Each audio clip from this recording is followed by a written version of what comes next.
আসসালামু আলাইকুম ওয়া রাহমাতুল্লাহ। রাসূলুল্লাহ সাল্লাল্লাহু আলাইহি সাল্লাম নামাজের মধ্যে ৩ টি বিষয় খুব কঠিন করে নিষেধ করেছেন। হাদিস সহিহ তারগিব।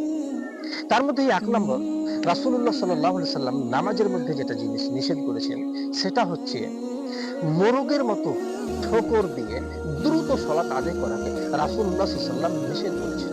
মোরগের মতো ঠক ঠক করে দ্রুত সালাত আদায় করাকে রাসূলুল্লাহ সাল্লাল্লাহু আলাইহি সাল্লাম কি করেছেন? একেবারে নিষেধ করেছেন। দ্বিতীয় নাম্বার, রাসূলুল্লাহ সাল্লাল্লাহু আলাইহি সাল্লাম নিষেধ করেছেন কুকুর বাদর যেভাবে বসে ৪ হাত পাকে একত্রিত করে বসে, এই বসাকে রাসূলুল্লাহ সাল্লাল্লাহু আলাইহি সাল্লাম কি করেছেন? নিষেধ করেছেন।